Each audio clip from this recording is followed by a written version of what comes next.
when some people get intimidated by the sheer volume of numbers that we do, you're talking about a 250,000 spectators, 1,000 employees, 156 players that we have to feed breakfast and lunch throughout the day, and their families and their children.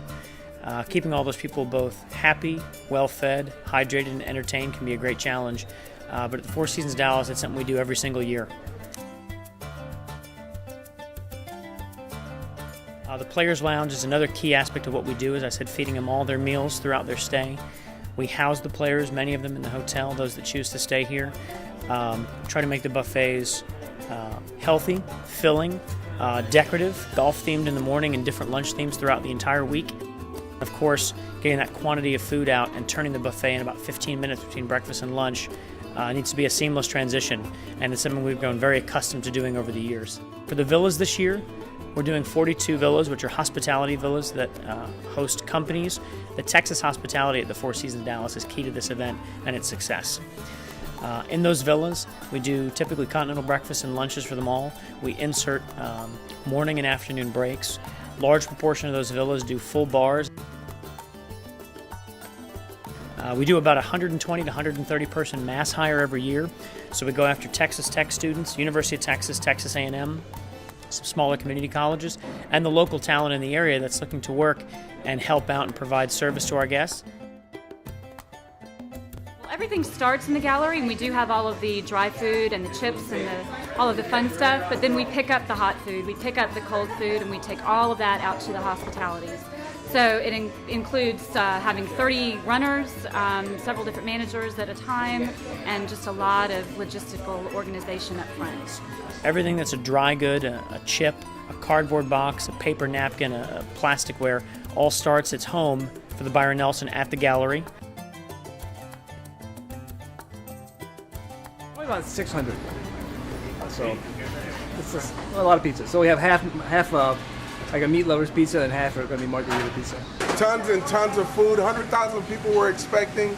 So we're going to be moving, shaking, and doing it.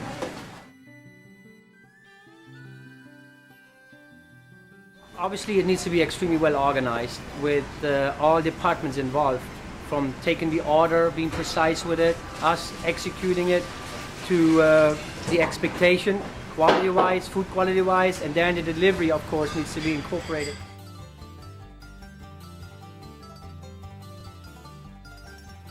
The sandwich room can be a place of peace at the beginning and a place of chaos when you get into the real crunch and people start ordering extra food for their villa. We have, it depends, each day is different. You know, one day 29 dozen, one day 30 dozen, cheese platter, you know, and we increase every day, goes up, more up. Yeah, a lot of cheese. Then you get to the veranda, which Vincent Tsai has under his command this year. Huge responsibility. Vincent coordinates all the beverage going out to the villas. So right now we're going through this chart right here, and in this chart we go through all of our margarita deliveries to all the villas and everything like that. Right here we have our 8 machines that go through, constantly make our margaritas. We deliver roughly about 150 to 200 over the span of the entire weekend. We also deliver Bloody Marys, mimosas, and screwdrivers. About cases of beer, we move roughly about 300 cases of beer between the entire property, all the villas, the cabana, the pools, all the other outlets. My main job here is just to supply beverage, whether it be sodas, waters. Waters are our biggest seller. They move the most, and then also wines, vodkas, gins, and whiskeys and everything like that, and it's just supplying all of our guests' needs.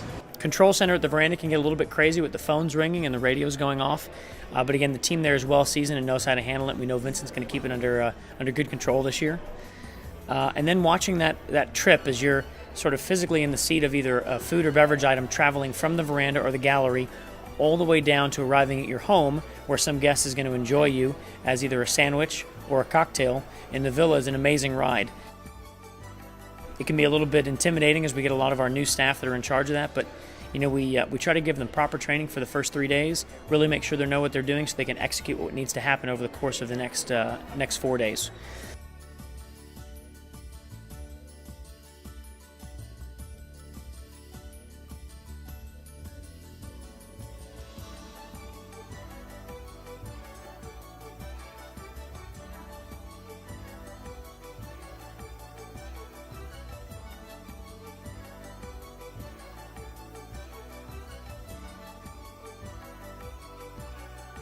And then, of course, the Four Seasons balcony, which is my favorite place to be whenever I can break away from my duties here at the hotel. Standing out there on the Four Seasons balcony, watching as the final group of the gallery is following the players up in the final round of the game, looking for that championship or looking for that final shot to win the victory. Even someone that's not a golf lover falls in love with golf at the Four Seasons or in the Byron Nelson when you watch that vista. It's truly exceptional. It's an amazing week. The amount of revenue that we do, the amount of people that we service, makes you really feel special to be part of such an incredible team. The history of employees here that know how to provide that kind of service is the anchor point for why we're able to do it so successfully. And it makes our job as the leaders of the hotel that much more gratifying and that much easier to do. So we hope you enjoy our tour of the Byron Nelson this year, and we hope you come down either on task force or to visit us for a golf tournament in the near future.